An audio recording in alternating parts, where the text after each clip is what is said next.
Eh bien, bonjour à tous, merci d'être aussi nombreux ce soir. Je vois que c'est un sujet qui intéresse beaucoup de monde, donc ça me fait vraiment plaisir. C'est vrai que chaque fois qu'on a fait des conférences sur le sujet de l'impact environnemental du numérique, on a eu beaucoup de monde, il y a beaucoup de monde connecté aussi, donc bienvenue à tous ceux qui sont connectés. Donc c'est la dernière conférence de l'année 2022 pour la chaire DOS, donc le fameux jeudi c'est DOS. L'année prochaine, ils seront sur un autre rythme, ce sera tous les troisièmes jeudis du mois, sur des sujets différents. Voilà. Et ce soir, donc, je vous laisse. Alors, Wassim, on est aidé dans l'organisation de ces conférences par l'association étudiante qui s'appelle Gément Débat. Et c'est Wassim ce soir qui officie. Je vous laisse la parole. Alors bonsoir à tous, je m'appelle Wassim, je suis membre de l'association Gément Débat. Je suis actuellement en première année de programme grande école et j'ai aujourd'hui le plaisir d'accueillir M. Patrick Burget pour une conférence portant sur les coûts environnementaux du numérique. Tout d'abord, une petite présentation de M. Burget. Il est actuellement consultant business et transition écologique au sein de l'entreprise Capgemini. Et cette entreprise est donc une entreprise de services du numérique français. Je vais maintenant vous expliquer un peu le déroulé de la conférence. Tout d'abord, M. Burget va parler pendant 30 minutes muni d'un PowerPoint pour vous présenter le sujet. Ensuite, après ces 30 minutes, il y aura une séance de questions-réponses, également pendant 30 minutes, dans laquelle vous pourrez poser vos questions. Et la conférence va durer au total 1 heure. Voilà, c'est à peu près tout. Je vais laisser maintenant la parole à M. Burget. Merci Yassine. Merci à tous, merci d'être nombreux. Alors j'ai vu quelques vidéos sur le jeudi CEDOS et j'ai vu que c'était en amphi. Je me suis dit, oula, ça va être très impressionnant. Et ça reste impressionnant parce que vous êtes assez nombreux et encore plus dense. Donc du coup, merci de me donner l'occasion de parler de ce sujet.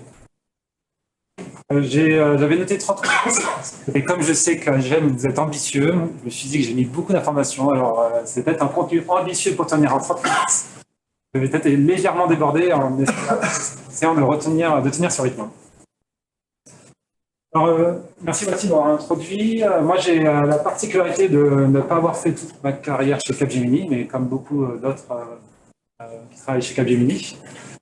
Et je viens du monde du business, où je me suis amusé à faire de la supply chain, des achats, du contrôle de gestion, de l'analytics quand même. Et en fait, le fil rouge a été de m'amuser avec les données et d'aider à la prise de la décision grâce aux données. Et dans divers secteurs, mais plutôt industriels, puisque j'ai fait des écoles chez le génie industriel à Grenoble, juste en face de vous. Et maintenant, chez Capgemini, qu'est-ce que je fais? Je m'occupe du pôle Data Value. On est à peu près 40 à 50 passionnés de la data, dont les entreprises ont trouvé des solutions grâce à la donnée. Et on a monté aussi un pôle développement durable pour aider les entreprises dans leur transition écologique. Donc nous, on travaille, principalement, je travaille sur la chaîne de valeur, puisque j'aime bien mon passif génie industriel, donc du coup sur la supply chain, la décarbonation de la chaîne de valeur, et puis les aider par exemple comme sur des bilans carbone, ou travailler pour que la supply chain soit moins impactante. Cependant, comme je vous disais aussi, on est aussi une société de services numériques, donc le but c'est pas de faire ce que je dis et pas ce que je fais. Donc aussi, on travaille sur ce qu'on soit green by design, qui est un sujet ambitieux, d'autant plus qu'on a beaucoup de chemin à faire, comme nous tous. On apprend tous les jours. Après, hors Capgemini, je suis aussi animateur de la fresque du climat. J'anime aussi des fresques du numérique et je travaille avec le groupe INR, qui est de l'Institut du numérique responsable, sur des sujets bien variés.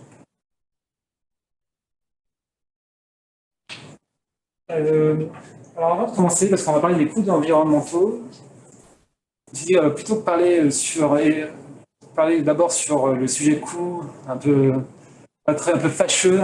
D'abord, souvent on se dit, tiens, le numérique, ça représente, on verra beaucoup de pourcentage des gaz à effet de serre. Je voudrais vous poser la question, et je vais essayer de le faire interactive. Alors du coup, je compte sur vous, parce qu'il est 18h30 passé. Je compte sur vous pour avoir des réponses. Quels sont pour vous les bénéfices du numérique? Parce qu'il y en a quand même. Et avant de partir sur le côté obscur, je voudrais quand même qu'on se dise qu'il y a quand même des choses bénéfiques quand même. Ouais, c'est pas besoin de se lever la main, je pense, mais sinon. Efficacité, je dirais. Sur quoi, efficacité du quoi? Efficacité dans les process, etc. Tout ce qui est gestion des données. Ouais, ok, gestion des Communication. communications. Communication. Des outils de com. Je pense qu'il fait qu'ici, le partage des données, ouais, le partage d'informations. Qu'est-ce que vous pourrez dire d'autre? L'automatisation. L'automatisation, ouais, dans tout ce qui est process industriel. Faciliter les usages, l'accès à l'information, les usages en général. Quoi. Exactement, ouais, c'est ça. Les services. Puis avec la Covid, ça a quand même permis à un certain nombre de personnes de continuer à travailler. La communication. Ouais, on revient sur la communication, le partage. Diminution de l'impact du transport. Ouais, oui, exactement. Alors c'est quand on l'utilise bien, ouais, avec l'IA et machine learning, complètement. Donc vous avez cité plein de choses, hein. C'est exactement ça, la facilitation à la prise de décision. Ça a quand même permis de mieux connaître, du coup, de faciliter les prises de décision. On a parlé d'information, le contact facile avec nos proches, d'autant plus dans ce monde qui est quand même très mondialisé, on va dire, aussi pour les proches et les personnes. Travail à distance, et bon, vous l'avez bien dit, le développement des technologies d'assistance, l'opacité, mais la santé, quand même, dans ce numérique, la santé va faire un bond exponentiel. La nature, on verra après les coûts, mais quand même, il y a des choses qui aident dans le développement durable et dans la gestion des énergies renouvelables. Voilà, je pense que c'est quand même important de garder ça en tête, parce que c'est pas une histoire de dire Capgemini, on est là et on veut faire numérique, mais il n'y a pas que des coûts, il n'y a pas que des côtés obscurs. Donc, on va parler pendant 25 minutes maintenant, donc ça m'a permis de quand même faire ce livre. Parce qu'il y a quand même un mais. Il y a quand même un mais. Combien de personnes d'entre vous pensent que sont bien informées sur le sujet, sur l'impact du numérique sur l'environnement?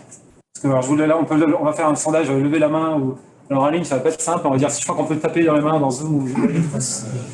Et combien de personnes se sentent à peu près informées? Ouais, j'ai 30%, 40%. Alors, il y a ce sondage là qui est intéressant, mais qui date un peu, qui date de mai 2019. Il y a moins d'un tiers de personnes en France qui se sentent bien informées sur les coûts du numérique. Alors c'est 2019, on va dire que la Covid est passée, tout le monde a eu du temps pour pouvoir regarder ces coûts-là, donc ça a peut-être évolué.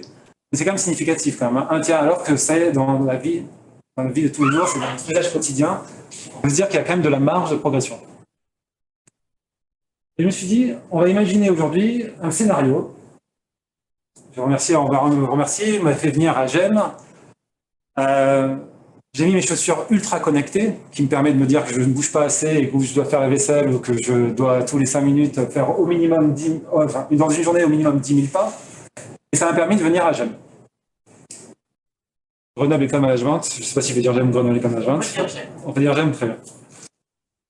Pour autant, c'est important, j'ai pris des photos et ça m'a permis de faire partie des 1,8 milliard de photos qui sont prises par jour et qui ne fait qu'augmenter, comme vous pouvez voir sur le graphique, avec une prise, j'ai bien sûr respecté les standards, j'ai utilisé mon smartphone pour le faire.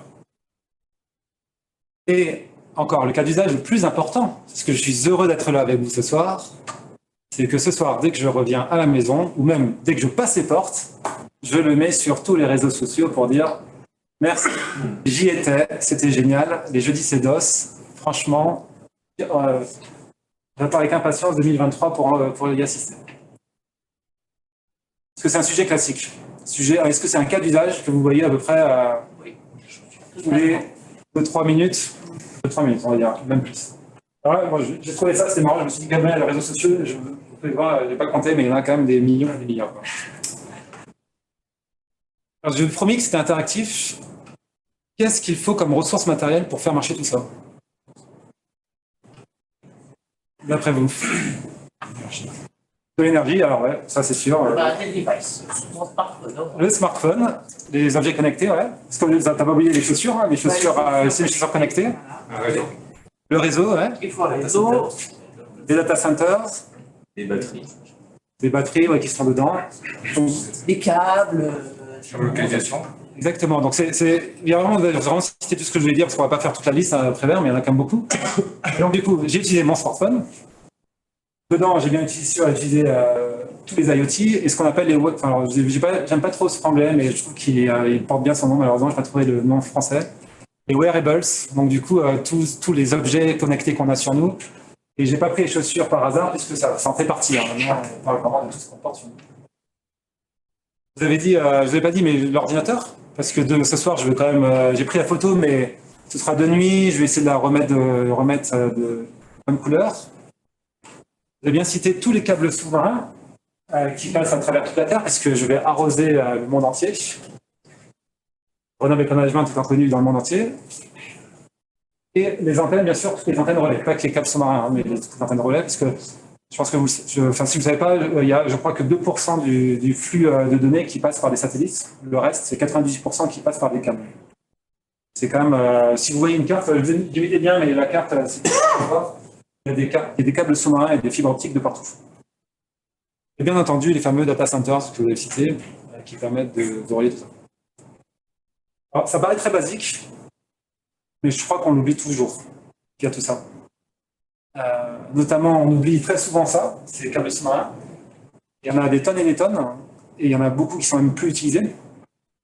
Tout ce qui est sur smartphone, du coup, on a souvent, je crois qu'il y a un stade, c'est qu'un enfant de 18 ans avait déjà eu 5 smartphones maintenant dans sa vie.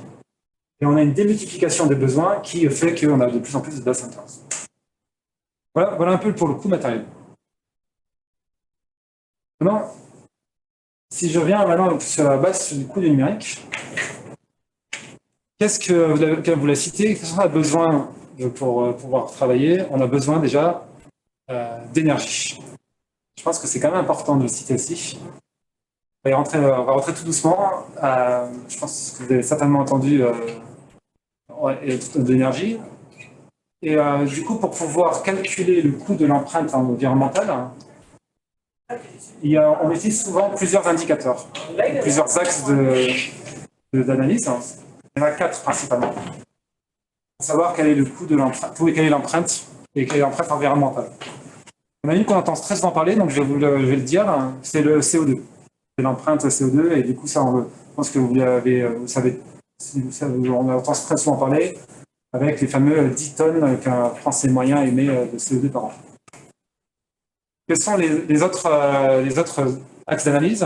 Il y a aussi l'épuisement des ressources abiotiques. On ne le cite pas assez souvent, mais bien sûr, c'est tout le stress sur les ressources matérielles.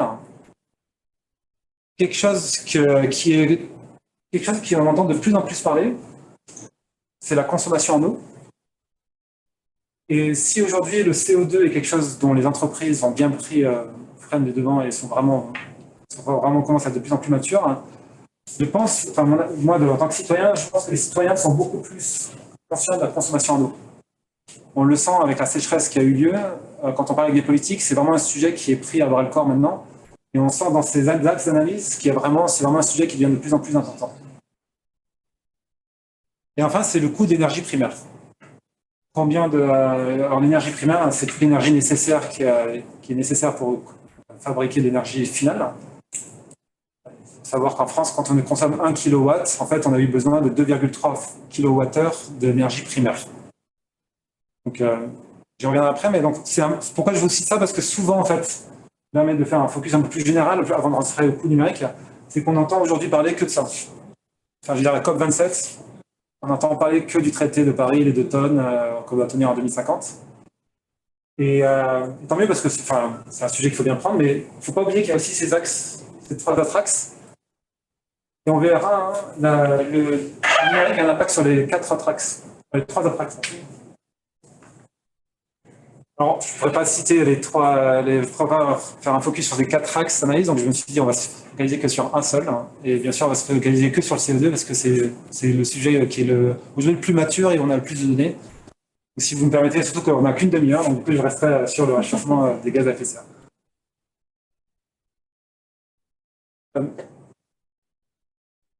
Sur l'électricité, je voulais faire cela parce qu'on vous avait parlé, on a besoin d'énergie à la base, et tout part de l'énergie.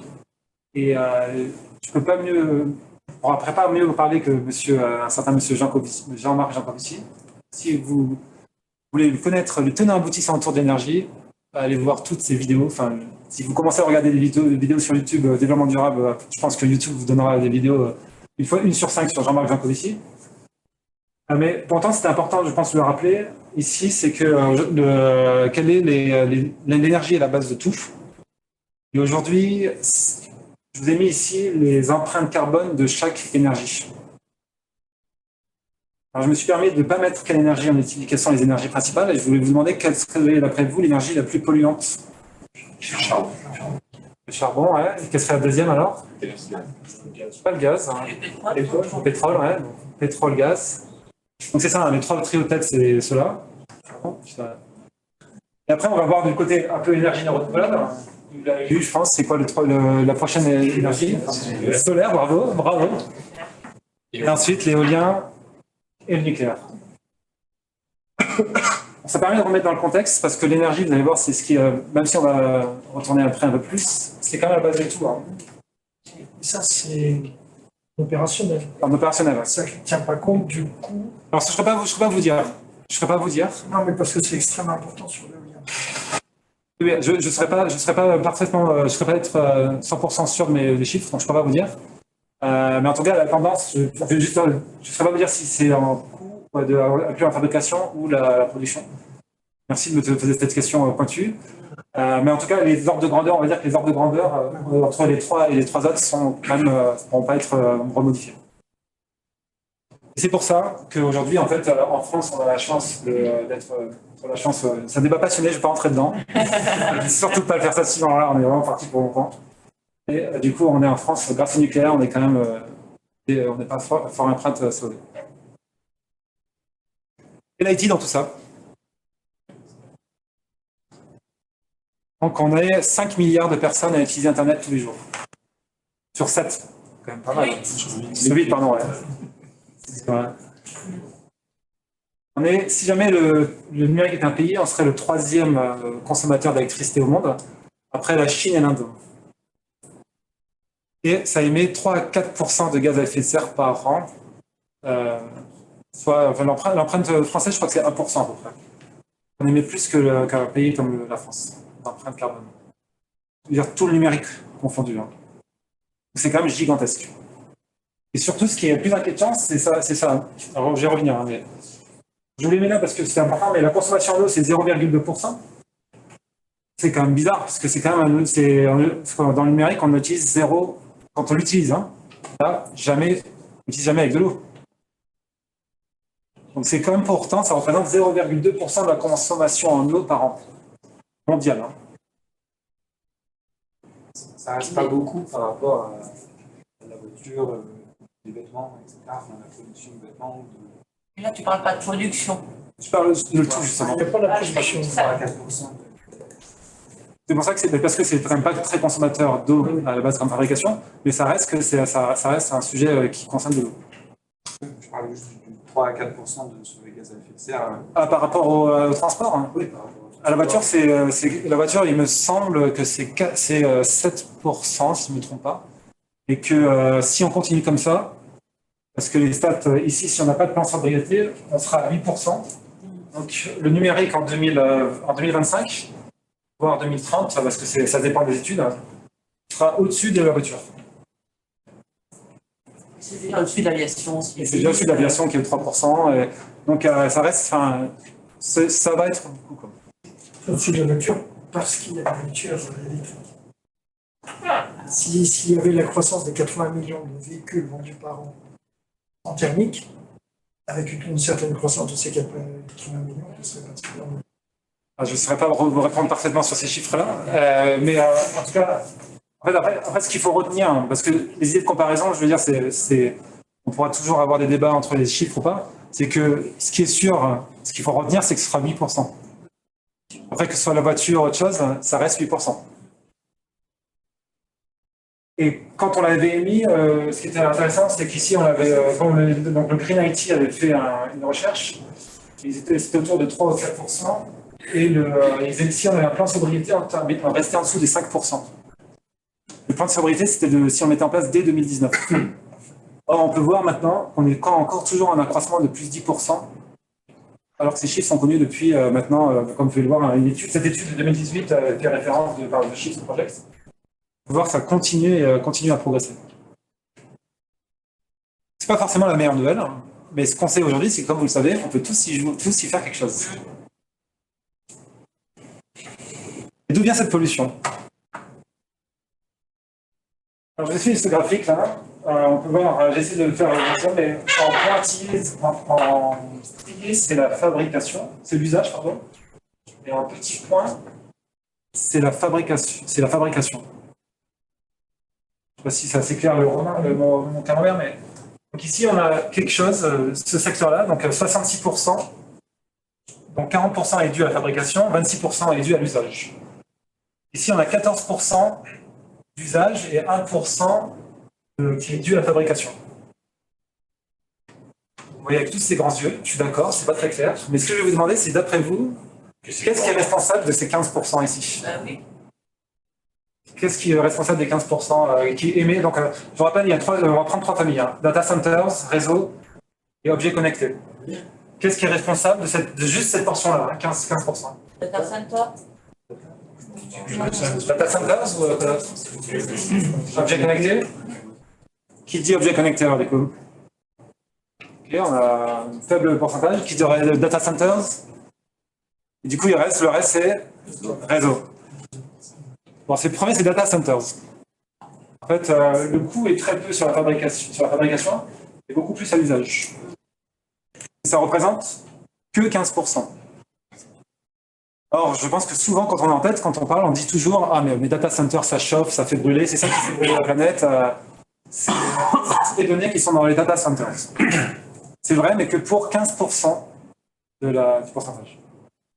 Qu'est-ce qui va venir après? Multiplié par 100 dans les 5 prochaines années. Exactement, ça fera toujours beaucoup. Mais on va voir pourquoi ça va faire x100 alors. Et du coup, pourquoi ça va faire rester ce ratio? Il n'y aura pas tendance à beaucoup évoluer. Maintenant, les 16 plus 3%, donc 19%, c'est quoi? Réseau ou objet connecté? Oui, le réseau. C'est exactement ça, c'est le réseau. Et le reste, 66%, ce sont les objets connectés. C'est-à-dire, y compris le smartphone et tout ça. Il y a 34 milliards d'équipements connectés. Donc, si demain vous dites il y aura encore 100 fois plus de data centers, c'est vrai parce que dans la tête, on se dit, mais pourquoi? Parce qu'il y aura requis 100 fois plus d'objets connectés. Donc, du coup, dans la proportion, finalement, on aura autant d'objets connectés, on aura toujours plus d'objets connectés, et donc, du coup, plus de data centers. C'est pour ça qu'on a les 8%. Et d'où ma suggestion que les data centers vont grossir, mais pas autant que que l'empreinte des terminaux utilisateurs. En tout cas, dans la proportion. Donc, Fanny, vous me disiez, je me disais un podium, c'est qui, du coup, après vous, quel est dans le top 3 du nombre d'équipements, quel est le numéro 3 en termes d'équipes, de familles d'objets connectés qu'on utilise le plus dans le monde? Le troisième, je l'ai eu. Les ordinateurs, oui, c'est ça. Quel est le deuxième?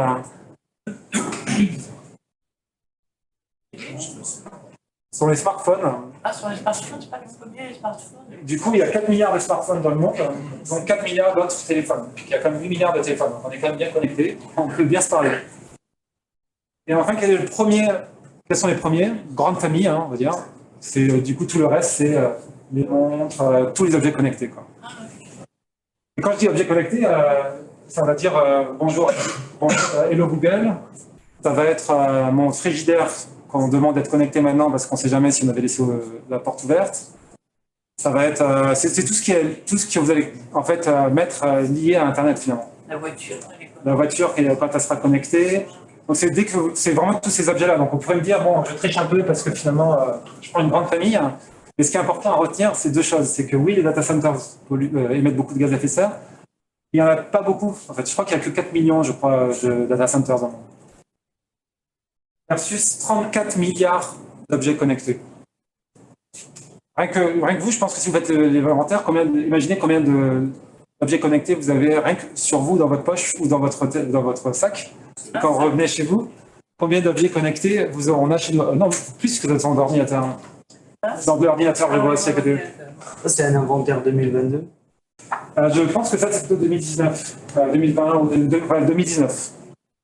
la part des objets connectés. Ne fait qu'augmenter. Hein. Donc, du coup, quand on a les entreprises, et donc un des axes, hein, je vous dis déjà, c'est quand on revient ici, quand vous voyez ce pourcentage, finalement c'est pas l'usage qui va être coûteux, c'est la fabrication. Du coup c'est simple finalement. On arrête les objets connectés, on fabrique plus, on utilise moins, du coup on a de moins en moins d'impact. Ou alors l'autre solution c'est de se dire on les utilise plus, mais on fabrique moins. Un smartphone c'est 23 mois de durée de vie aujourd'hui. Et comme je dis, un enfant de 18 ans avait 5 smartphones. Plus on fait durer les équipements, plus moins on aura d'impact de gaz à effet de serre. Finalement, la solution est simple. Oui, Tout est dit. et on rachète du reconditionné. Exactement. À chaque fois que je dis ça, ça me paraît toujours trivial en me disant, mince, Oui. c'est tellement simple. Et pour autant, la Lorraine qui est passée il y a un an, j'ai vu ça, c'était le 15 novembre 2021. La garantie de 2 ans, on a l'obligation des équipementiers. La Lorraine avait ambition pour passer à 3 ans. Et il y a eu des lobbies qui ont fait que ce n'est pas passé. Ah oui. Vous voyez, juste qu'un allongement de 1 an fait que ça n'a pas pu être fait. Et vous imaginez donc du coup l'impact sur la production. Si un des concepts que je voudrais revenir ce soir, c'est se dire la grande partie est due aux objets connectés. Et dû à quoi? Principalement à 60% dû à la production, 40% seulement dû à l'utilisation dans les côtés connectés, dans les objets, dans les terminaux utilisateurs. Alors que sur les serveurs et réseaux, c'est plutôt l'inverse, c'est l'usage qui est plus important que la fabrication. Pourquoi c'est la production du coup? Les puces électroniques et les terres rares qui sont utilisées pour. Ouais, les puces électroniques. Alors pour faire votre ordinateur portable qu'on a tous, de 2 kg, combien de matières premières a-t-on besoin?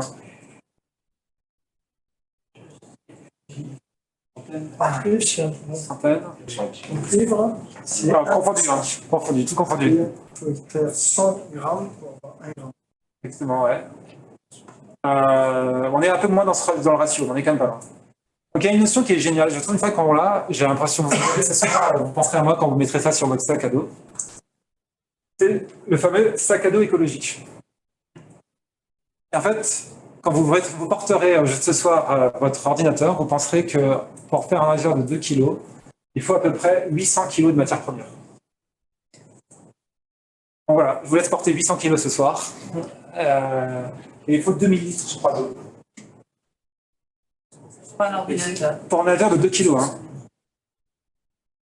Donc, une fois que j'ai dit ça, en fait, c'est pour ça que le coût, si je reviens ici, en fait, on l'a vu ici, c'est pour ça que la production, en fait, elle est très importante, parce que finalement, le coût de la production, au regard de tout ce qu'on a eu besoin pour pouvoir le reproduire, ben, on voit bien que c'est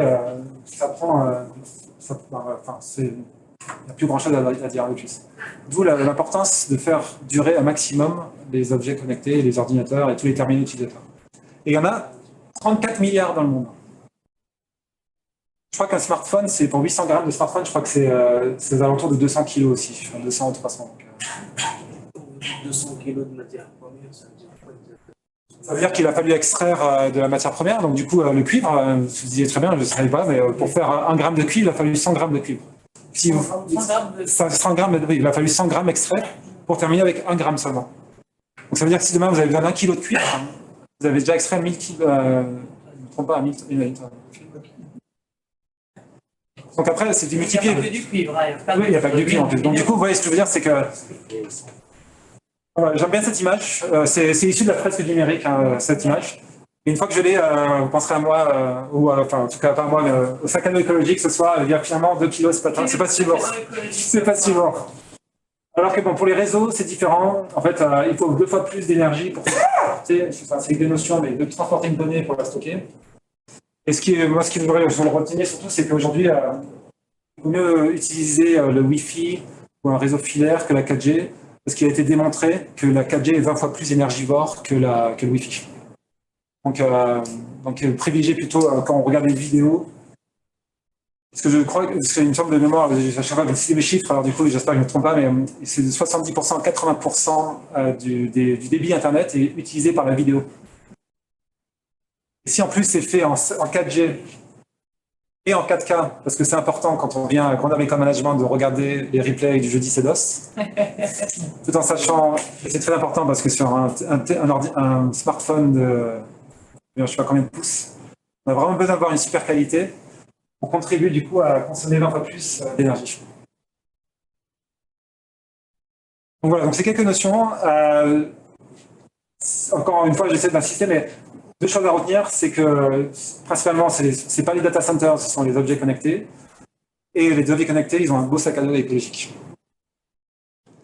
Alors, quelles sont les conséquences de tout ça? Je voulais pas vous faire je voulais pas vous montrer des photos qu'on a tous vues et qui, du coup, ça sert à rien de se rabâcher. Mais par contre, je voulais sortir quelques concepts et pour aller plus loin, je voulais parler de l'ami fresqueur. Donc du coup, il y a bien sûr la conséquence sur les déchets, qu'il faut du coup gérer tous ces déchets. Je conseille d'aller faire la fresque de déchets, c'est une super moyen d'aller plus loin. Il y a une conséquence sur la biodiversité, parce que du coup, ça va ça pollue, ça va dans les sols, ça va dans les... Ça a un impact, une conséquence sur la biodiversité. On a parlé de l'eau, je vous conseille de faire la fresque de l'eau. Elle est toute récente et il y en a plein. Il y en a souvent sur Grenoble en ce moment, donc n'hésitez pas à y aller. À cause du stress hydrique, hein, au Chili, où on extrait beaucoup de matières premières, il y a de gros problèmes d'eau, dus à cause justement aux mines hein, qui extraient de l'eau. La fresque des nouveaux récits. On va y revenir après parce qu'il y a des forts impacts sociaux. Pénurie des ressources, on vient d'en parler. Et enfin, si vous voulez tout découvrir sans aller trop dans le détail, je vous conseille la fresque du numérique. Alors, quand je dis que c'est pas le temps d'aller dans le détail, c'est que on parle forcément de recyclage partiel parce qu'on n'arrive pas à tout recycler. Et vous aurez tous les concepts, donc c'est vraiment intéressant. Et si vous voulez à chaque fois couvrir plus ces besoins, je vous conseille, les fresques sont des bons moyens de s'introduire sur le sujet. Alors j'aime, nous on déploie la fresque du numérique pour le climat. Pas la fresque du numérique, la fresque du climat. Moi j'ai fait la fresque du numérique aussi. J'ai essayé de la faire à mes étudiants. Parce que c'est intéressant. Et donc peut-être que c'est toi qui vas venir l'animer, du coup je te demanderai. Ouais, très bien, avec plaisir. Une fois que je vous ai dit tout ça, je voulais quand même insister sur un impact important. On entend souvent parler, mais ça me paraît aussi, c'est quand même important de revenir dessus. Ce sont les impacts de santé et sociétaux. Alors je suis content parce que je ne serai pas le seul, j'espère. J'ai repris cette citation parce que je la trouve géniale.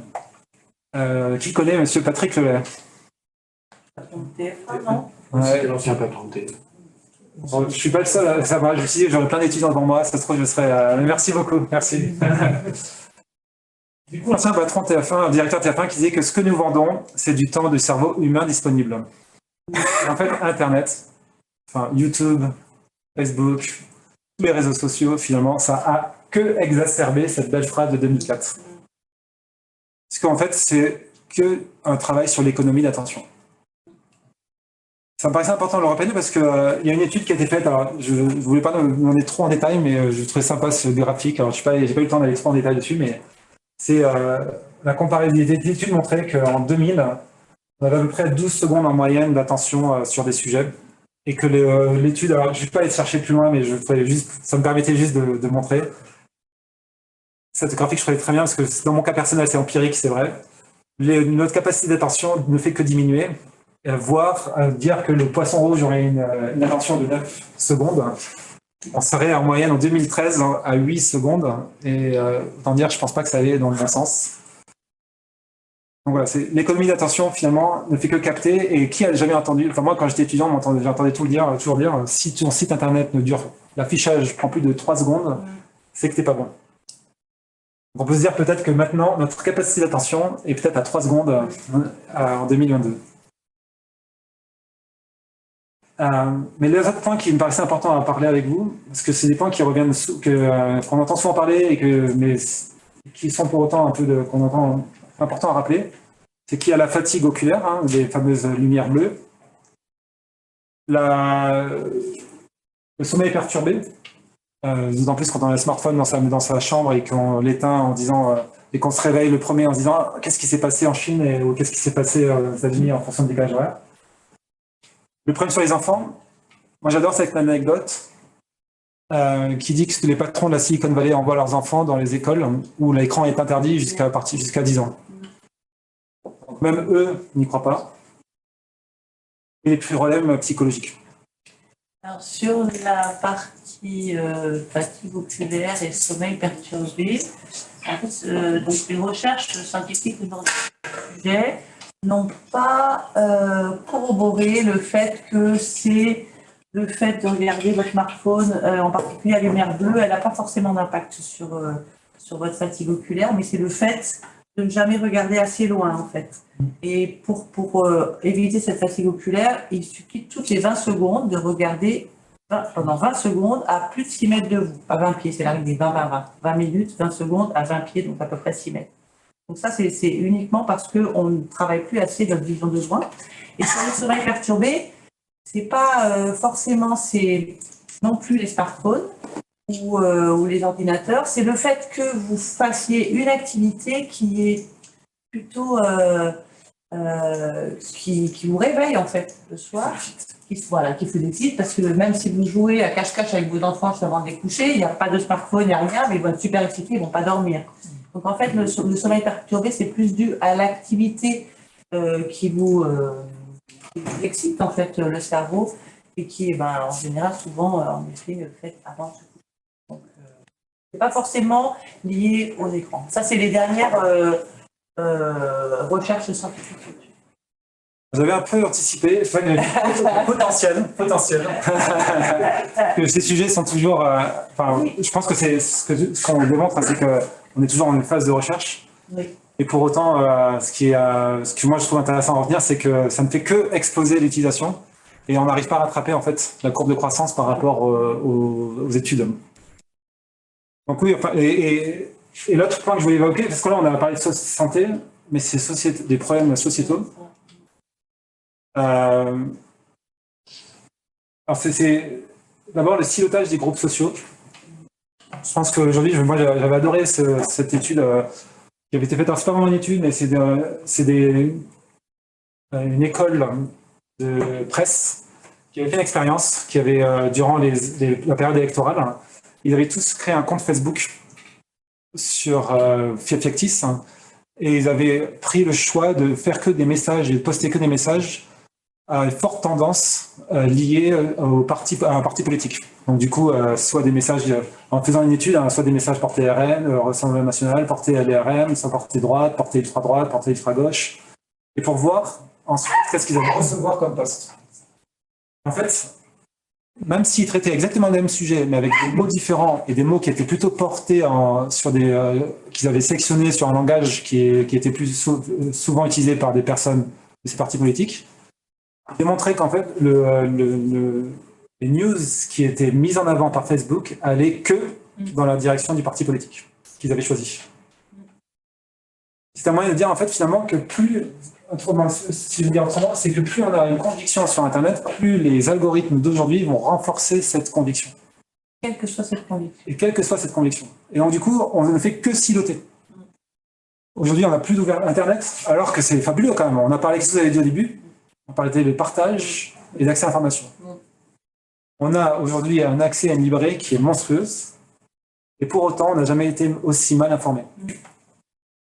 Alors, je ne l'ai pas là, mais il me semble que j'avais vu, je suis couvert de potentiel encore, il me semble qu'il y a 60% des gens en France et dans le monde qui récupèrent leur information par les réseaux sociaux. Et si ces réseaux sociaux continuent à vous faire croire que la vérité est celle que vous voulez entendre, ça ne fait que exacerber du coup les groupes sociaux et aussi accentuer la polarisation. On a pas vu l'extrémisation, mais ça va un peu dans la même sens, mais du coup, polarisation, extrémisation des propos, ça ne fait que pas exacerber par des algorithmes qui sont que entraînés pour faire cela. Parce que pourquoi? C'est très simple, on revient à l'économie d'attention. Si jamais aujourd'hui, je sais pas, vous dites, moi j'adore ceux qui aiment la bière, je déteste la bière, je ne veux plus en entendre parler, mais je parle que du vin. Si jamais Facebook vous envoie que des posts sur la bière, qu'est-ce que vous allez faire? Fermez Facebook. Par contre, s'il vous donne tous les rapports sur le degré d'alcool qui existe maintenant dans l'Espagne, parce que ça ne fait que augmenter, vous allez continuer à scroller, à scroller, à scroller, à scroller. Donc on revient toujours à l'économie d'attention. Et enfin, le dérèglement démocratique, on va dire que c'est pas encore démontré. Ça, on va dire en tout Quand cas. même un petit peu, avec Cambridge Analytica, enfin voilà, quand même. Enfin bon, du coup, en tout cas, si on écoute certains, c'est pas démontré. Ah.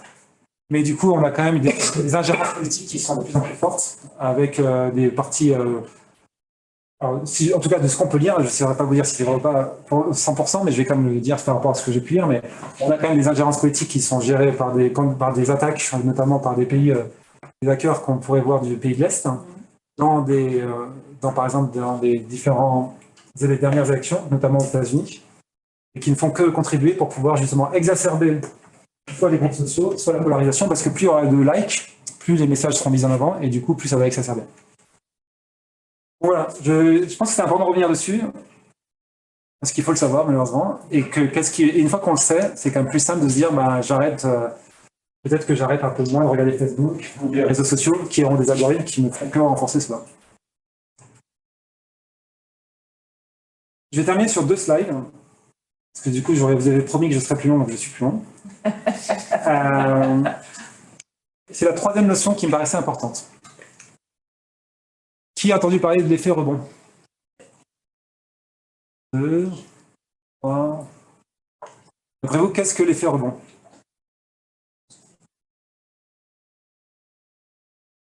C'est pas que lié au numérique. Hein. Du coup, l'effet rebond, c'est l'augmentation de la consommation des technologies du fait de la réduction des limites à son usage. J'espère que vous avez suivi ce que je dis, parce que c'est très simple. C'est un exemple, je suis d'accord. Voilà, on va regarder l'évolution de la consommation électrique du réseau Internet mobile mondial. Donc, combien d'énergie consomme tout le réseau mondial? À partir de cette situation, en 2010, je n'ai pas forcément tous les chiffres en tête, hein, on va dire que ça consommait 100. En 2015, donc 5 ans après, si on ne regardait que l'optimisation, parce que du coup la technologie a évolué, on a fait des gains grâce aux data centers qui polluent moins, qui consomment moins d'énergie. Je parle de data center, c'est du réseau Internet, mais du coup, pareil, toute la technologie a évolué, les smartphones consomment moins de bande passante, donc du coup, on a un réseau Internet qui est beaucoup plus efficace. Donc théoriquement, on devrait voir la consommation électrique du réseau Internet mondial diminuer grâce à ces gains d'efficacité. Et pour autant, qu'est-ce qui s'est passé? On en utilise de plus en plus et on en utilise de plus en plus. Exactement. Et pour autant, on a vu que la consommation électrique du réseau Internet mondial a augmenté de 61%. En fait, notre moyen qui a été démontré, c'est que cet effet rebond, ça existe depuis le démarrage de l'ère industrielle. Et ça a été démontré par... l'effet rebond est connu aussi sur le théorème de Jevons. Jevons, on va dire Jevons parce que c'est en anglais. Qui revient à la machine à vapeur, en fait. La machine à vapeur a été créée, on devrait voir une efficacité énergétique, donc du coup, beaucoup moins d'utilisation de charbon. Puisque comme la machine à vapeur a permis d'aller plus rapidement dans les process industriels, on aurait besoin de moins de consommation de charbon. Qu'est-ce qui s'est passé? Complètement l'inverse, puisqu'aujourd'hui on en est là, et on est en train il y a un dérèglement climatique. En fait, ce que je suis en train d'essayer de démontrer, c'est que, par exemple, notre exemple sur qu'on entend souvent et qui fait un buzz, alors je vais me permettre de faire le buzz, ça se trouve j'ai mal de le citer, mais la 5G. La 5G a pour ambition d'être moins énergivore. C'est une technologie comparée à la 4G qui est je ne sais pas vous dire vraiment pourquoi, mais en tout cas, elle est théoriquement moins énergivore. Pourtant, vous l'avez dit, vous attendez qu'il y aura 100 fois plus de données. Ce ne sera pas 100 fois, il faut revenir, mais qu'il y aura plus de données. Et pourquoi? On a cassé la barrière technologique, c'est beaucoup plus facile pour l'utiliser. Eh bien, on va attendre une explosion de données parce que, grâce à la 5G, vous pouvez maintenant regarder vos vidéos en 4K dans le fameux tramway en venant ce matin à l'école d'Ec Management. Et donc, du coup, on aura, si on regardait les données, exactement la même chose qui est prévu en effet rebond. On va d'un seul coup exploser l'utilisation des données grâce à la 5G. Et donc, du coup, avoir une explosion sur l'énergie. Et l'effet rebond, c'est particulièrement vrai dans le numérique, mais c'est vrai n'importe où. Un autre effet rebond, et qui est intéressant à Grenoble, parce que c'est ce qu'on va vivre D'après vous, c'est quoi? Quelle expérience on vit tous les jours, de matin de 7h à 9h et tous les soirs de 17h à 19h? Les bouchons. Et qu'est-ce qu'on a fait? Ouais, pour avoir plus de voix. Et du coup, on se dit que plus on a de voix, plus ça va aller vite. Et donc, qu'est-ce que ça va faire? Tout le monde va dire, bah, c'est génial, je peux aller plus vite. J'y vais maintenant en voiture et j'achète plein de voitures. Et donc, qu'est-ce qui se passe? Plus de bouchons en finale, parce que, enfin pas plus, toujours autant. Parce que finalement, comme on a facilité l'usage de la voiture, on va créer un effet rebond parce qu'il y aura plus de voitures sur la route. Je ne vous dis pas que c'est ça qui va se passer parce qu'il y a plein de politique, mais c'est ce qui se passait à Las Vegas, par exemple. Quand on voit les tas de... Je pense qu'il y a des 2 fois 6 voies, voire 10 fois 6 voies. Il y a autant d'embouteillages. C'est exactement l'effet rebond. Et c'est particulier, c'est vraiment vrai dans la technologie, et c'est vrai en fait quand il y a des économies d'argent, de temps et d'espace en fait. Et c'est vrai dans les nouvelles fonctionnalités aussi. Dès qu'on crée des nouveaux usages, c'est particulièrement vrai dans le numérique, parce qu'en fait il n'y a aucune technologie aujourd'hui qui a remplacé une technologie existante. À chaque fois, on n'a fait que rajouter.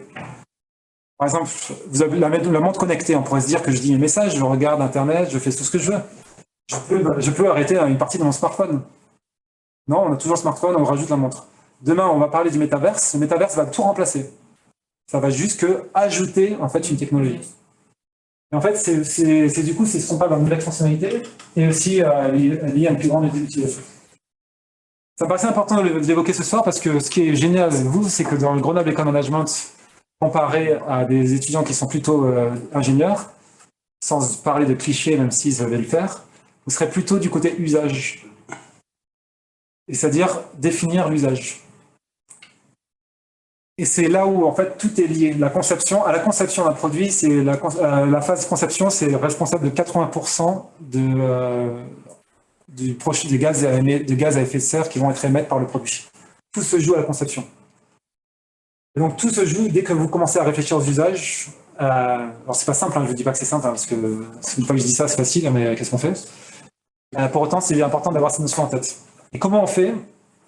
C'est de se sensibiliser, maintenant que vous le savez, qu'on a l'effet rebond, qu'on a sa catégorie écologique et qu'on a l'objet connecté, au moins on fera tous attention. Quelque chose qui est alors très simple à faire, penser de manière systémique, et pas individuelle.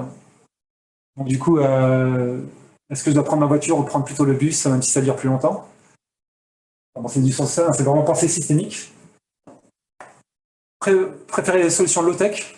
Alors pourquoi le low-tech? Parce qu'en fait, ça a tendance à ça a tendance à répondre à un besoin spécifique sans créer de nouveaux usages. Donc du coup, ça permet d'éviter de créer un effet rebond qu'on n'aura pas anticipé, parce que du coup, on va pouvoir le détourner du nouveau usage. Et puis surtout, dans cette phrase, c'est-à-dire que tout le gain de temps que vous avez cité, l'efficacité, aujourd'hui, à quoi ça nous sert? Bien, moi, le premier, dès que j'ai 5 minutes, qu'est-ce que je fais? Je me dis, avant de penser à regarder les montagnes, je me dis, tiens, si je regarde mon smartphone. Du coup, tout le temps aujourd'hui, c'est se dire, et je vais référence, mais simplement penser à autre chose, en fait, prendre du temps et s'ennuyer. Et voilà, réorienter, alors, je pense au cas personnel, mais tous les économies qui vont être faites, de le faire dans des budgets différents que de simplement apporter encore un nouveau cadeau. Quand François Berthoud était venu donc, faire une conférence sur le sujet, dans votre conseil finalement, elle avait dit mon conseil, déconnectez-vous complètement, 1 demi-heure par jour, 1 demi-journée par semaine. Essayez juste ça. Les boîtes, on peut. Et même des antennes. Ouais. Voilà. Pour tout le monde, déconnectez-vous. Il y a d'autres solutions. Hein. Il y a la taxe. Les taxes sur les journaux. Aujourd'hui, non, je crois que ça ne sert à rien, mais ils n'y sont pas encore arrivés. Les jours, ils vont savoir comment taxer les données. Ils viendront sur ton PC voir la quantité de données que tu as et tu paieras un peu dessus. Je pense que ça va limiter un peu. Ah ouais, non, c'est pas une bonne idée. C'est un mauvais politicien, c'est différent. Les 3 notions que je voulais donner, c'est la dernière notion un peu dure qu'ici elle revient, que je voulais évoquer, qui est quand même très importante. Et maintenant, aujourd'hui, une fois que maintenant vous savez tout ça, je terminerai là-dessus, c'est du coup quels sont les bénéfices du futur numérique. En fait, finalement, la question est différente. C'est qu'est-ce qu'on veut, nous? Si je vais la détourner comme ça, parce que c'est bien sûr nous qui driverons. Est-ce qu'on veut les métaverses qu'on nous vend tous les jours en disant ce sera le monde génial de demain parce que finalement, on va pouvoir faire je ne sais pas très bien quoi de nouveau, mais ça va être génial. Mais ça, c'est Gutenberg qui dit ça en même temps. Hein. Oui, mais il n'y a pas. Enfin, ça, c'est le mot buzz aujourd'hui. C'est le mot buzz. Mais bon. Voilà. Ou alors, je ferai référence à ça. Je référence à ce monsieur parce que. Alors, je vais faire référence à deux monsieur. Alors, si vous ne connaissez pas Essie de monsieur Chris Autumn, je conseille tous les livres pour les enfants jusqu'à 6 ans. On adore ces livres avec ma famille. Alors, je me suis dit, bon, je vous les mets, mais c'est quand j'ai googlisé Essie, je suis tombé sur ces livres-là. Mais bien sûr, ce n'est pas les livres pour enfants que même s'ils sont géniaux, que je vous conseille. C'est Rob Hopkins, non? C'est le fameux livre de Rob Hopkins. Il est venu à qui est venu à GM. C'est pour ça que je me suis dit, c'est bien de le citer. Journée des partenaires, il n'y a pas longtemps, j'ai acheté son bouquin. Du coup, il est venu il y a, je crois, 2 semaines. Il y a un fameux replay, il y a un super replay. Ouais. Et je vais terminer là-dessus. En fait, ce qu'il dit, le SI, c'est pas forcément, c'est une bonne traduction, mais je trouve que le mot, son bout de livre en anglais, le titre en anglais est beaucoup plus parlant. En anglais, il dit what if instead of what is. Du coup, au lieu de poser la question qu'est-ce qu'on doit faire, plutôt si on se posait et si. Du coup, et si on changeait la façon de venir au travail, plutôt que de dire qu'est-ce que je dois faire pour venir changer au travail. Vous voyez, rien qu'en disant ça déjà, ça émet une capacité à imaginer et à créer. Et en fait, la technologie, je veux terminer là-dessus, c'est quelque chose qui est très bien. Je pense vraiment aujourd'hui qu'elle pourra nous aider. Mais par contre, ça ne doit pas être la solution. Ça va être des solutions. Mais ce qui est important d'abord, c'est d'imaginer et de créer ce qu'on veut. Et nous, c'est nous le principal consommateur. Et ensuite, après, si on doit, je me suis permis ce syllogisme, s'il faut, on va en faisant technologiant. Mais c'est pas l'inverse. C'est pas d'abord la technologie et pour ensuite créer notre monde de demain. Voilà. Est-ce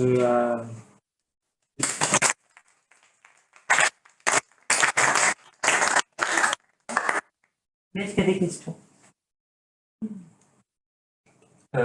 Merci Monsieur Burget pour cette présentation.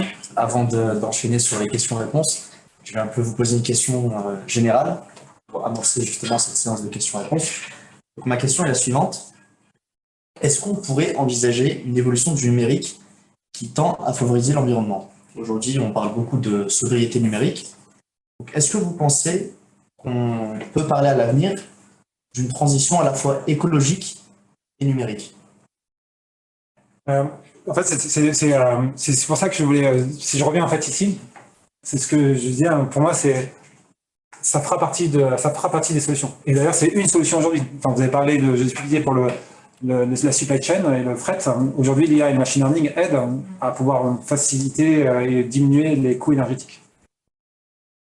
Donc oui, ça fera partie des solutions. Par contre, il ne faut pas attendre d'elles toutes, que ce soit la solution, et que surtout d'attendre les futures solutions. Alors aujourd'hui, on a toutes les solutions, mais pas que numériques, technologiques, pour pouvoir répondre aux enjeux qu'on a. Et surtout, demain, la question a été double, de dire est-ce qu'on peut faire une transition écologique et finalement une transition aussi dans le numérique.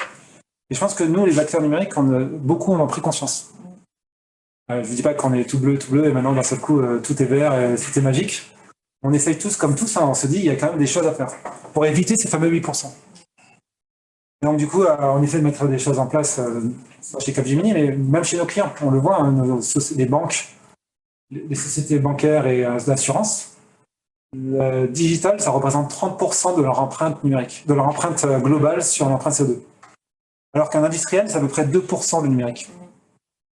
Donc, ces gens-là travaillent sur avoir une empreinte numérique moins importante. Mais pour autant, on revient sur la conclusion que j'avais eue, ça ne se passera que si on imagine si on travaille sur les usages et si on prend bien conscience que tout part des usages. Et qu'est-ce qu'on veut nous en tant que consommateurs finalement? Et pour éviter les effets rebonds et le fait qu'on crée des nouveaux objets qui vont du coup avoir un sac à dos écologique plus important. Donc ça aidera, ce ne sera pas la solution par contre.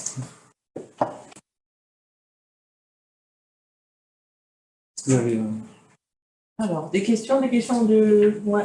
Une question, qu'est-ce que vous avez mis chez Capgemini concrètement pour remplacer par exemple l'effet carbone pour la partie RSE?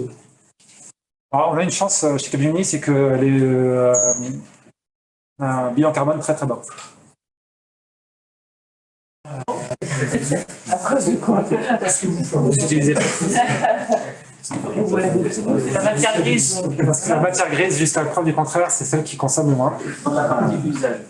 Donc non, mais c'est en fait pourquoi je le dis, hein, parce que après je dis pas, je dis on travaille dessus, on a 10 grands axes et on veut être carbone neutre en 2040. C'est-à-dire qu'on veut recouper de 90% toutes nos émissions de CO2. Et le principal impact, c'est chez nous, c'est les déplacements domicile. Ce sont les déplacements en fait. Les déplacements domicile-travail et les déplacements maison. Donc la Covid a permis de changer beaucoup de choses. Une société qui a la même ampleur que nous, on est 360 000 dans le monde. Un industriel de constructeur d'automobiles, il pollue 600 fois plus que nous, Capgemini, alors il n'y a que 100 000 personnes. Voilà, donc bon, c'est pas du tout. Ça fait toujours sourire, mais bon, ça nous permet d'avoir. Pour autant, on va aider nos clients, aider nos clients. Et ce qu'on a mis en place chez nous, en fait, aujourd'hui, maintenant, on a appelé le Green by Design, parce que c'est bien de faire du franglais. Et puis surtout, parce qu'on est quand même on est quand même un groupe international. Ça commence, je veux dire, c'est une trajectoire qui commence par la sensibilisation. On veut que tout le monde ait fait les fresques du climat et les fresques du climat à minima. Ça vous fera peut-être sourire, mais c'est déjà le minimum pour pouvoir se dire de quoi on parle. Une fois qu'on est sensibilisé, on a mis en place un Carbon Calculator qui permet à la My Project de calculer notre impact carbone. Et du coup, de pouvoir mesurer et pouvoir prendre en place des plans d'action. Et après, on a mis en place tout plein de formations qui nous permet, nous, d'être sensibilisés à l'éco-conception architecture, éco-conception software ingénieur, éco-conception des fondamentaux du Green IT, et commencer après à basculer côté client pour travailler avec eux sur les cas d'usage. Et ensuite, après, on a mis plein de nombreux outils en place qui nous permettent de pouvoir connaître l'impact carbone d'une DSI, puis l'impact carbone d'un site internet, même s'il n'y a pas que nous, hein, ça se fait déjà, la DSI, vous ferez déjà des outils sur internet. Et du coup, vous voyez, en fait, ce que je vous dis, c'est un peu la roadmap qu'on se donne à des maillons très opérationnels, qui sont du coup pour pouvoir être au niveau projet efficace. Après, il y a plein de projets, hein, on peut parler de la supply chain, on a parlé de la RSE, ça n'englobe pas que ça, parce qu'il y a un volet quand même qui est important qu'on appelle la crise numérique. On travaille avec des Imamis Connect, par exemple, pour faire l'inclusion. Le Green, c'est aussi avoir plus de diversité culturelle. On veut être, je crois, de mémoire 46% de femmes dans quelques années chez Capgemini. On sait que ce n'est pas forcément simple d'avoir beaucoup de personnes, de gens de parité dans ce monde de l'informatique. C'est combien? Je ne saurais pas te dire le chiffre en tête. C'est pas peut-être 44 et 46. Non, il y a quand même. Je veux dire, c'est très simple pour regarder les écoles du numérique. 20% de femmes en général, ouais. on n'est peut-être pas beaucoup moins. Regardez les écoles du numérique et du coup, vous verrez la proportion dans les écoles. Plus ou moins. Ça n'a pas changé du numérique, c'est bien. Ce qui est quand même dommage, puisque quand même l'usage, on est quand même 49% d'hommes seulement à utiliser le numérique et 51% de femmes à utiliser le numérique. Donc du coup, c'est comme bizarre cette proportion à ne pas vouloir faire le numérique. Donc voilà, donc ça c'est ça, et on travaille avec nos clients sur l'ensemble de la chaîne RSE et chaîne de valeur. Et si vous voulez avoir plus d'informations, capgemini.com, hein, ou posez-moi les questions après. On a regardé un peu le comportement des gens de Capgemini quand ils rentrent chez eux. Alors oui, c'est-à-dire qu'on enseigne des choses, que bon, je suis aussi consultant, donc dire à des gens des bonnes choses, c'est bien. Mais est-ce que le comportement dans sa propre famille est à l'identique et va dans ce sens-là? Parce que vous n'avez pas parlé de comportemental, vous n'avez pas parlé d'éducation. Je pense que l'éducation des enfants, ils vont arriver avec 5 smartphones, 3 tablettes et ainsi de suite. Comment on les arrête? Pas évident. Hein. Et donc ça veut dire que d'abord, dans l'entreprise, il faut avoir une connaissance de ce dont c'est une sensibilisation. Là-dessus, je suis d'accord, parce que l'entreprise, pour beaucoup d'entreprises, le Green IT. Moi, je travaille chez Technip, par exemple, au FMC. On fait fait des projets de 21 milliards de dollars pour faire des raffineries. Bon, l'impact carbone, donc c'est chez M. Poutine pour faire du gaz. L'impact carbone, on l'a pas calculé avant. On peut donner des idées, mais on va pas. Quand il y a des Américains qui font des schiste, ils font de l'extraction disons, avec du schiste. Bon, c'est pareil, sur du gaz de schiste, c'est catastrophe au sens environnemental, ainsi de suite. Mais je pense que le comportemental, il commence beaucoup plus tôt, c'est-à-dire dès la famille, c'est-à-dire dès les enfants, c'est d'apprendre. C'est pour ça que ce serait intéressant de regarder tous les gens de Capgemini qui viennent enseigner les bonnes pratiques de l'écologie. Est-ce que même dans leur famille, ils font c'est un peu comme le porte-monnaie de l'entreprise et le porte-monnaie personnel. Beaucoup d'entreprises, beaucoup de personnes ne considèrent pas exactement le même point de vue sur les dépenses. C'est-à-dire c'est facile de dépenser dans l'entreprise, plus difficile de dépenser dans l'entreprise. Mais bien sûr, la réponse en 2 mots, elle est très simple, mais bien sûr. Et on est parfait. La réponse en plus de mots, c'est ce que je dis très souvent à mes clients, c'est qu'on a une chance incroyable quand on sensibilise au numérique, c'est que tout ce que je viens de vous dire, je ne l'ai pas dit pour les entreprises, je l'ai dit pour le particulier. Et pour autant, c'est exactement la même sensibilisation qu'on fera pour les entreprises. Par contre, quand vous dites dans la supply chain, monsieur, vous savez que quand vous faites un avion, un trajet, quand vous faites dans votre usine, votre machine qui est ici, elle consomme beaucoup d'énergie et du coup, elle émet beaucoup de gaz à effet de serre. Le comportement en famille, il est beaucoup plus compliqué à le retrouver dans ce message. Donc, dans le numérique, ce que je trouve génial, c'est que quand on porte ce message, il est beaucoup plus il a une portée beaucoup plus forte encore sur le comportement individuel. Et donc ça, c'est pas tous les secteurs qui l'ont en fait dans la civilisation, parce qu'en fait, dans la vie de tous les jours qu'on utilise finalement le numérique. Vous avez parlé d'éducation, enfin, ce qu'on évoquait, hein, le fameux sensibilisation et l'impact sur les enfants. Mais du coup, c'est après les barrières qui existent entre professionnel et monde personnel. C'est toujours un peu compliqué de vouloir changer les comportements individuels par la maille à entreprise. Mais au moins, on a le même discours, que ce soit individuel ou professionnel. J'ai vu que vous aviez un lab sur la 5G à Issy-les-Moulineaux. Est-ce que là-dedans, justement, vous faites des recherches avec le lab sur les usages? Je ne saurais pas vous dire. Je ne saurais pas vous répondre. Je ne saurais pas vous dire. Je suis sûr que oui aussi. Non, mais après, ça fait sourire, mais dire la prise de conscience, elle est là, ça fait 3, 4 ans, 5 ans qu'on est vraiment une forte prise en conscience en fait. Donc du coup, ça ne fera que venir. Et moi, mon discours personnel, du coup, pas hors Capgemini, à chaque fois qu'on me parle de la 5G, ma réponse, elle est plutôt ambiguë, elle est dire faisons en sorte que la 6G ne sorte pas. Mais tu travailles déjà dessus. Mais c'est ça, les standards sont en train d'être lancés. Et en fait, la 5G, c'est mort. Hein. Ça veut dire, ça y est, c'est fait. Par contre, que la 6G vienne dans 8 ans, ce serait vraiment... Pour moi, ce serait un échec. On verra. Okay. Mais par contre, la 5G, le problème de la 5G, finalement, finalement, la 5G, c'est les cas d'usage encore. Une 5G dans le monde industriel, ça répond aux cas d'usage qu'ils ont besoin pour avoir des usines qui sont plus performantes. On oublie le côté éthique et tu vois, mais par contre, la 5G pour nous dans les trams, voilà, enfin. Donc c'est encore au cas d'usage. Est-ce qu'on a besoin de vendre la 5G, de nous vendre la 5G aujourd'hui, en particulier pour vendre 200 gigas, un forfait à 200 gigas grâce à la 5G, sachant qu'on utilise peut-être que 2 ou 3 gigas en moyenne. Donc voilà, j'ai pas de réponse, mais j'ai un avis personnel. Est-ce qu'il y a des questions dans le chat, non? Pas de questions? Pas de questions là-bas? À distance?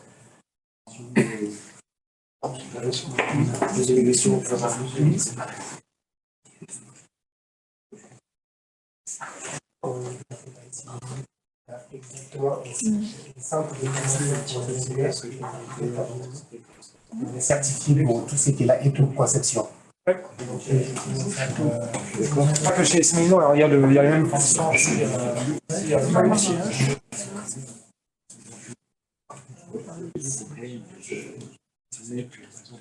a pas d'autres questions,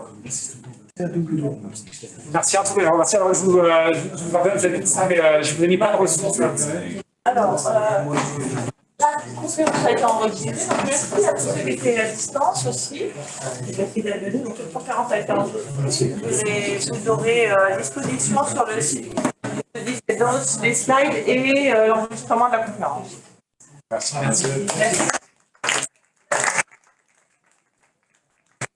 Merci.